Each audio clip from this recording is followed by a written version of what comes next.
파트 1. 2025년 12월 14일 대한민국 금융 역사에 남을 소름 끼치는 발표가 있었습니다. 한국은행이 뱅크런 대비 긴급 여신 제도를 도입하겠다고 선언한 것입니다. 여러분, 뱅크런이 무엇입니까?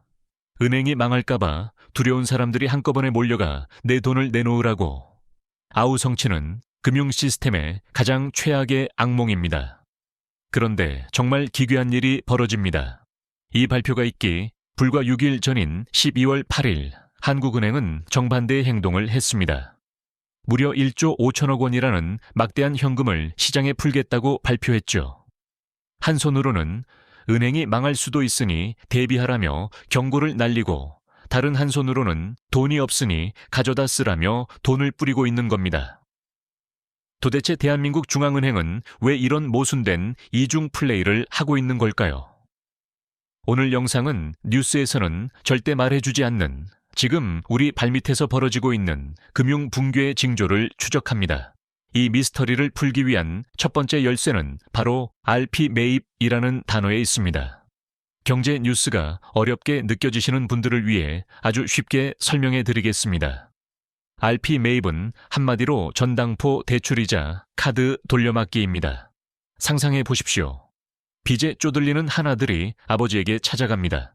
아버지, 제 명품 시계를 맡길 테니 일주일만 1,000만 원만 빌려주세요.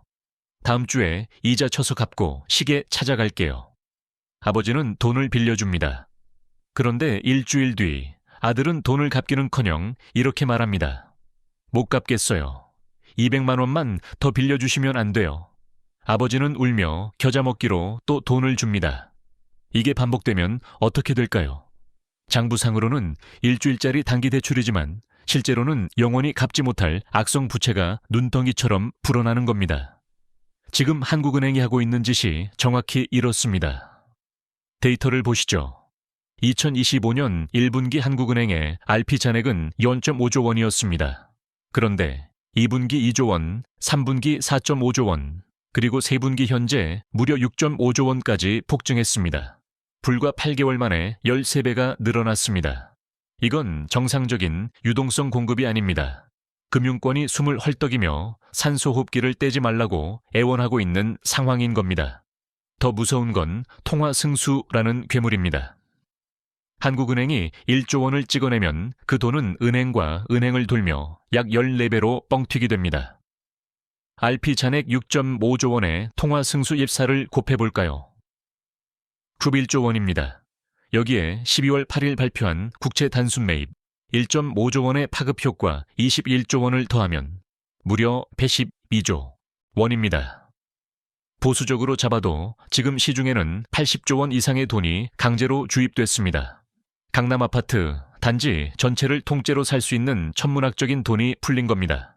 경제학 교과서대로라면 돈이 이렇게 풀리면 금리는 내려가야 합니다.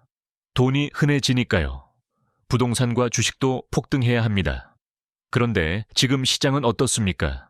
부동산은 2025년 초반 반짝 상승 후 멈췄고 주가는 힘을 못 씁니다. 가장 충격적인 건 금리가 오히려 오르고 있다는 겁니다. 이게 얼마나 무서운 신호인지 아십니까? 동네 가게 주인이 물건 공짜로 드려요. 라며 밖으로 던지는데 손님들이 줍기는커녕 이 가게 곧 망하겠네. 저 물건 받았다가 작물 취급받는 거 아냐. 라며 도망가는 꼴입니다. 시장이 한국은행을, 대한민국 정부를 더 이상 믿지 않는다는 뜻입니다. 외국인 투자자들은 이미 냄새를 맡았습니다. 한국은행이 저렇게 미친 듯이 돈을 찍어내는 건 겉으로 보이는 것보다 훨씬 끔찍한 부실이 터지기 직전이기 때문이다. 그래서 그들은 한국 채권을 투매하고 떠나고 있습니다. 금리가 오르는 건 바로 그 불신의 비용입니다. 그렇다면 한국은행은 왜 욕을 먹어가면서까지 돈을 풀어야만 했을까요? 그 돈을 빨아먹고 있는 진짜 괴물은 누구일까요? 범인은 바로 좀비가 된 부동산 PF 대출입니다. 시계를 잠시 2022년으로 돌려보겠습니다. 둔촌주공 사태 기억하시죠? 당시 전 세계는 금리를 올리며 긴축을 하고 있었지만 한국은 정반대로 갔습니다. 둔촌주공을 살리겠다고 돈을 풀었습니다.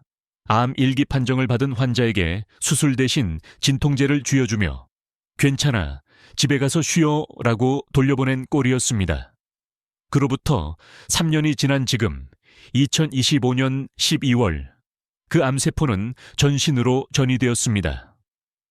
시행사들은 4년째 이자만 갚다가 이제는 원금은커녕 이자도 못 내는 완전한 깡통, 즉 좀비 기업이 되었습니다.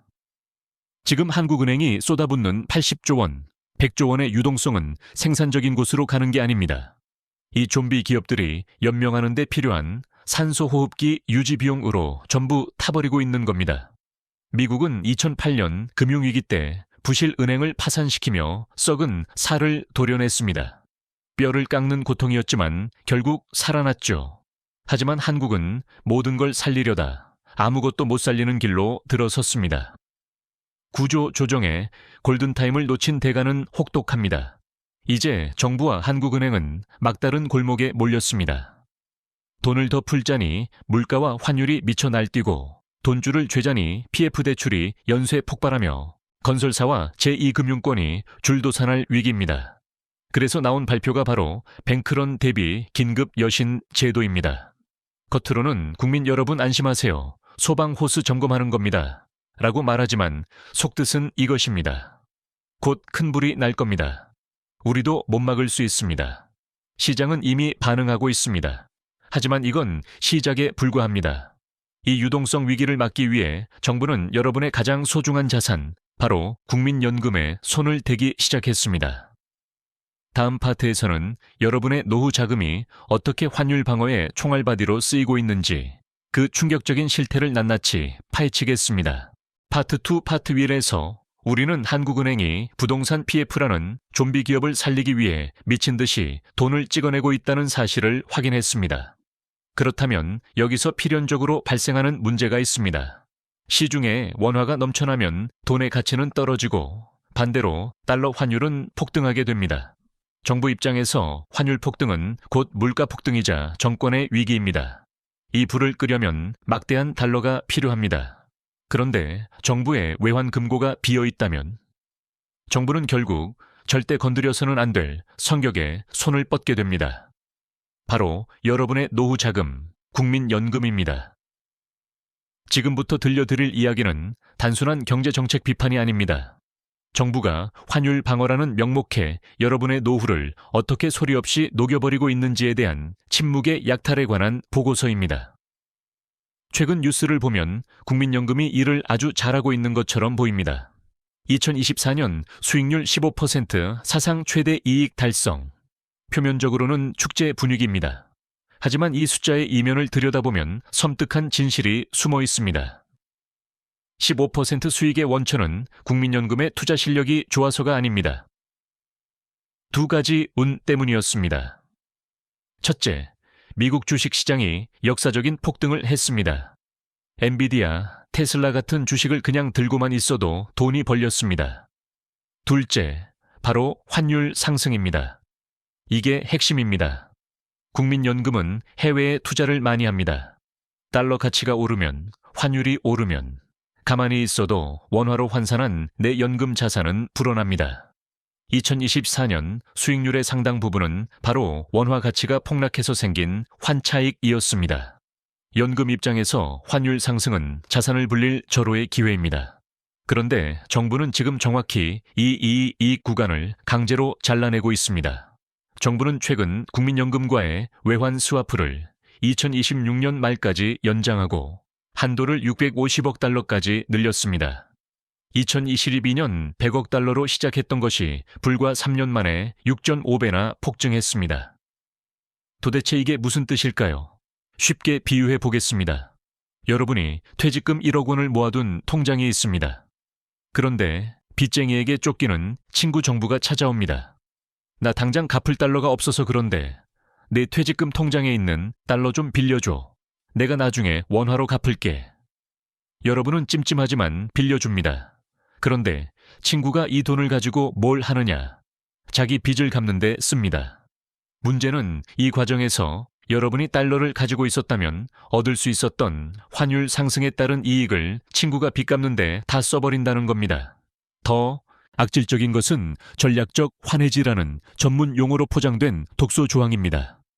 정부는 국민연금 해외 자산의 최대 15%, 약 86조 원에 대해 환율이 올라도 그 이익을 포기하겠다는 각서를 쓰게 만들었습니다. 마치 보험료는 꼬박꼬박 내면서 정작 집에 불이 났을 때는 보험금 안 받겠습니다 라고 선언하는 것과 같습니다.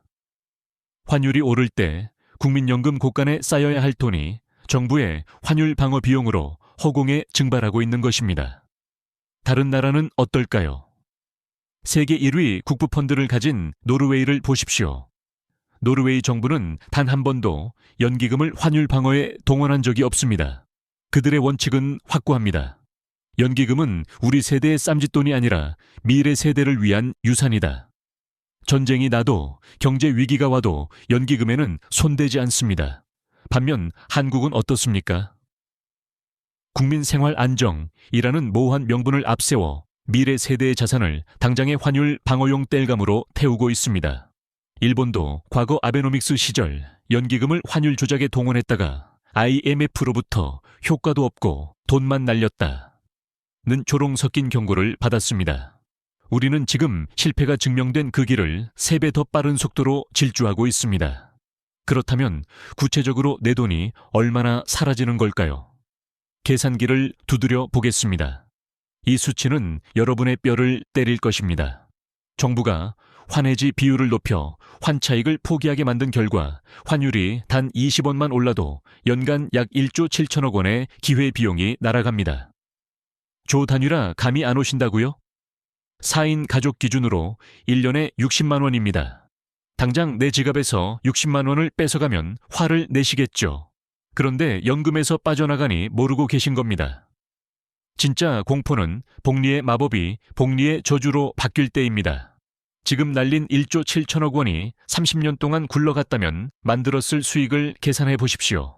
약 95조 원이 증발합니다. 1인당 미래 가치로 환산하면 약 422만 원입니다. 여러분이 65세에 받기로 한 연금이 월 100만 원이라면 무려 4개월치 연금을 정부가 미리 뺏어 쓴 셈입니다. 세대별로 보면 더 잔인합니다.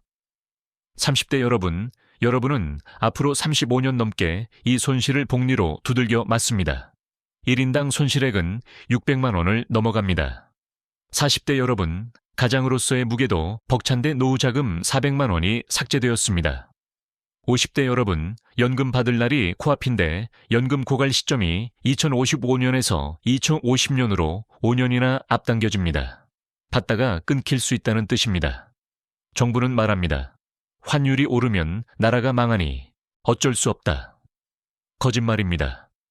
환율 방어는 한국은행이 가진 외환보유고로 하는 것이 원칙입니다. 그런데 왜 굳이 국민연금을 건드릴까요? 외환보유고를 쓰면 외환위기 아니냐는 불안감이 조성되고 국가 신용등급이 떨어질까봐 두려운 겁니다. 그래서 겉으로는 외환보유고 빵빵하다고 큰소리치면서 뒤로는 국민연금이라는 마이너스 통장을 몰래 끌어다 쓰고 있는 비겁한 행태입니다. 이것은 정책이 아니라 대국민 사기극에 가깝습니다. 이제 파트 1과 2가 연결되십니까? 부동산 PF 부실을 막으려고 돈을 풀었습니다. 파트 1. 돈을 푸니 환율이 오릅니다. 환율을 막으려니 돈이 없어서 국민연금을 털었습니다. 파트 2. 이 거대한 폭탄 돌리기 끝에는 무엇이 기다리고 있을까요? 정부가 이렇게까지 무리수를 두는 진짜 이유, 바로 한국 경제를 떠받치고 있던 외국인 자금의 대탈출이 시작되었기 때문입니다. 다음 파트 3에서는 환율 1,500원이 뚫리는 순간 벌어질 외국인 패닉셀링과 그들이 던지고 나갈 삼성전자, 하이닉스의 운명에 대해 다루겠습니다. 여러분의 주식 계좌가 반토막 나는 시나리오 미리 보시게 될 겁니다. 파트 3, 파트 2에서 우리는 정부가 국민연금까지 태워가며 환율을 막으려 한다는 사실을 알았습니다. 하지만 냉정하게 말해서 그건 언발의 오줌 누기입니다. 댐은 이미 터지기 시작했습니다. 환율 500원. 이 숫자는 단순한 환율이 아닙니다. 한국 경제를 떠받치던 외국인 투자자들이 탈출 버튼을 누르는 심리적 마지노선입니다. 지금 정부와 언론은 이렇게 말합니다. 걱정 마세요. 삼성전자와 SK하이닉스가 2016년에 합산 영업이익 150조 원을 낼 겁니다. 반도체 슈퍼사이클이 오면 외화가 쏟아져 들어와 환율은 안정될 겁니다. 과연 그럴까요? 한국 경제를 거대한 무역선이라고 상상해 봅시다. 갑판 위에는 삼성전자와 SK하이닉스라는 초우량 컨테이너가 실려 있습니다. 겉보기엔 화려하죠. 하지만 지금 배 밑바닥에는 외국인 자금 유출이라는 거대한 구멍이 뚫려 물이 콸콸 쏟아져 들어오고 있습니다. 배가 가라앉고 있는데 갑판 위 짐이 아무리 비싸면 뭐합니까?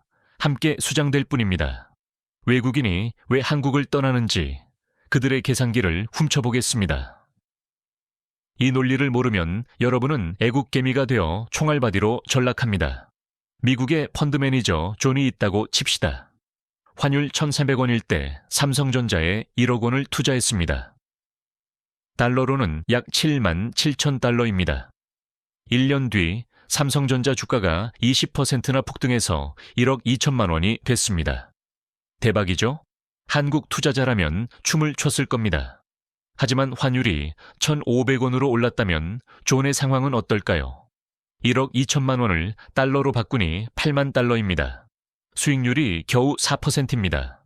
주가는 20% 올랐는데 환율 까먹어서 수익이 3%로 쪼그라든 겁니다. 미국 은행에만 넣어놔도 이자 5%를 주는 시대에 리스크를 감수하고 한국 주식을 들고 있을 이유가 있습니까? 그래서 외국인들은 지금 뒤도 돌아보지 말고 팔아라, 셀 코리아를 외치고 있는 겁니다. 실제로 11월 한 달에만 외국인이 14조 원을 팔아치웠습니다. 사상 최대 규모입니다. 이건 단순한 매도가 아니라 손절입니다. 제가 가장 두려워하는 건 바로 패닉 셀링 공포 투매입니다. 현재 코스피의 외국인 비중은 약 27%입니다. 영화관 좌석 100개 중 27석에 외국인이 앉아있는 셈입니다. 지금은 이들이 눈치를 보며 한 명씩 조용히 화장실 가는 척 빠져나가고 있습니다. 질서 있는 퇴각이죠. 그런데 환율이 1,500원을 뚫는 순간 그건 영화관에 불이야, 사이렌이 울리는 것과 같습니다. 그때부터는 너도 나도 출구로 뛰쳐나갑니다. 먼저 파는 놈이 임자니까요. 서로 밀치고 밟으며 주가는 곤두박질칩니다. 1,500원이 뚫리면 한 달에 20조, 30조 원이 쏟아져 나올 겁니다. 코스피 3,000, 아니요, 2,000선 방어도 장담 못하는 금융대학살이 벌어질 수 있습니다. 나는 주식 안 하니까 상관없어 라고 생각하십니까? 천만의 말씀입니다. 환율 1,000돈 500원에 진짜 공포는 여러분의 밥상과 지갑을 습격합니다. 바로 스태그플레이션의 불황 속 물가 상승입니다. 대한민국은 에너지와 식량의 거의 전부를 수입합니다. 밀가루, 옥수수, 석유, 천연가스. 환율이 1,300원에서 아예 1,500원으로 오르면 수입 물가는 앉은 자리에서 15% 폭등합니다.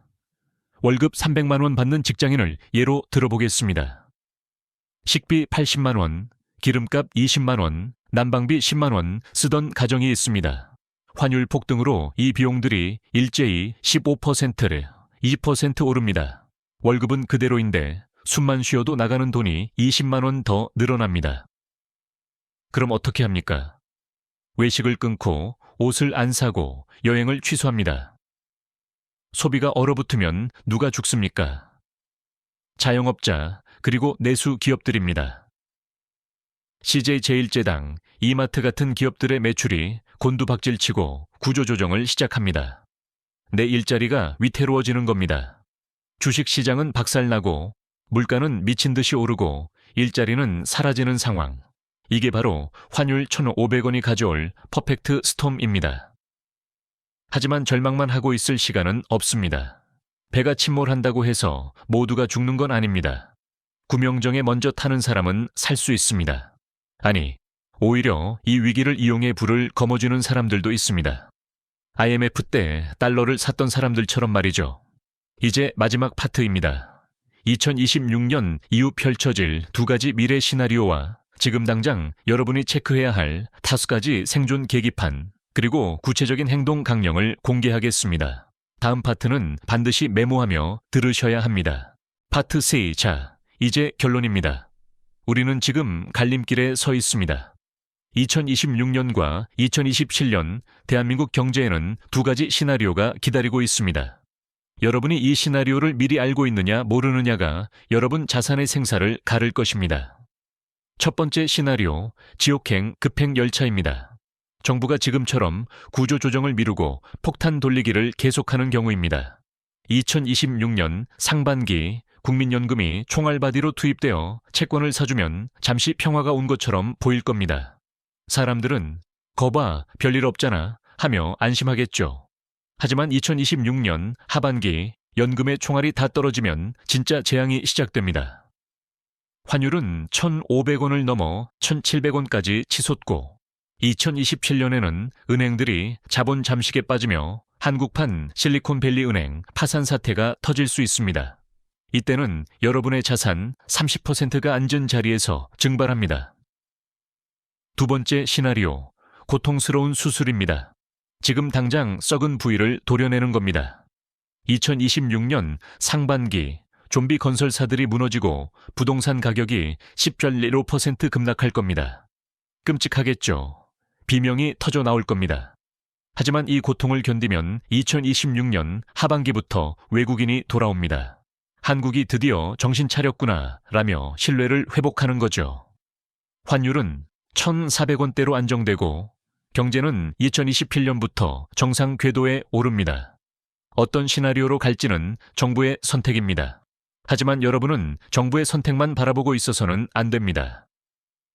각자 도생, 계지투생, 스스로 살아남아야 합니다. 지금부터 여러분의 방안에 설치해야 할 5가지 경제 생존 계기판과 구체적인 행동 요령을 딱 정해 드립니다. 메모하십시오. 계기판 1. 10년물 국채금리 3.5%. 이것은 외국인의 탈출 신호입니다. 국채금리가 3.5%를 뚫고 올라간다. 외국인이 한국을 버리고 있다는 뜻입니다. 3.4%를 넘으면 자산의 20%를 달러로 바꾸세요. 3.5%를 돌파하면 40%까지 늘리세요. 3.7%를 넘으면 비상 탈출입니다. 해외 자산 비중을 50% 이상으로 채우십시오. 계기판 2. 원달러 환율 1,500원, 한국 경제 최후 방어선입니다. 1,500원이 뚫리면 수입 물가 폭등이 시작됩니다. 쌀, 라면 같은 생필품 재고를 확보하세요. 1,550원이 되면 해외여행, 유학계획 전면 취소하십시오. 1,500원이 되면 현금 흐름을 꽉 쥐어야 합니다. 고정비를 줄이고 납작 엎드리세요. 계기판 3. 한국은행 RP 잔액 월 2조 원 증가. 한국은행이 얼마나 겁을 먹었는지 보여주는 공포 지수입니다.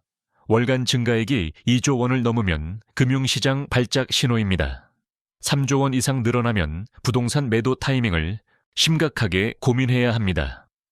5조 원 이상. 현금이 왕입니다. 투자 자산 다 팔고 현금 쥐고 기다리세요.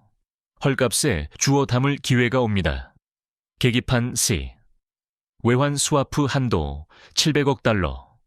정부가 국민연금을 얼마나 털어쓰고 있는지 보여주는 지표입니다. 현재 650억 달러입니다. 이게 700억 달러를 넘어가면 국가 비상금도 바닥났다는 뜻입니다. 이때는 퇴직연금 DC형을 확인해서 한국 채권형 펀드 다 빼고 미국 S&P 500 ETF나 달러 자산으로 갈아타셔야 합니다. 내 노후는 내가 지켜야 합니다.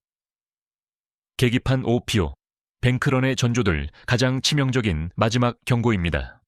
저축은행 부실 뉴스, 금융감독원의 긴급 점검 발표가 나온다. 뒤도 돌아보지 말고 5천만 원 이상 예금은 무조건 쪼개세요. 예금자 보호 한도 딱 거기까지만 믿으십시오. 망설이는 시간이 가장 비싼 비용입니다. 역사는 항상 반복됩니다. 1997년 IMF 직전 누군가는 한국 경제 튼튼하다는 뉴스를 믿고 주식을 샀다가 깡통을 찼습니다. 하지만 누군가는 달러를 사서 재벌이 되었습니다. 2008년 금융위기 때 누군가는 폭락하는 부동산을 보며 울었지만 누군가는 현금을 쥐고 있다가 헐값에 강남 아파트를 샀습니다. 이들의 차이는 단 하나입니다. 남들보다 딱 6개월 먼저 움직였다는 것. 오늘 제가 보여드린 이 지표들은 여러분을 그 6개월 먼저 움직이는 사람으로 만들어줄 지도입니다. 정부가 알아서 해주겠지 하며 멍하니 계시겠습니까? 아니면 오늘 당장 계좌를 열고 포트폴리오를 재점검하시겠습니까? 선택은 여러분의 몫입니다. 하지만 명심하십시오. 위기는 준비된 자에게는 당군 일의 가장 큰 기회입니다. 오늘 영상이 여러분의 자산을 지키는 방패가 되기를 바랍니다.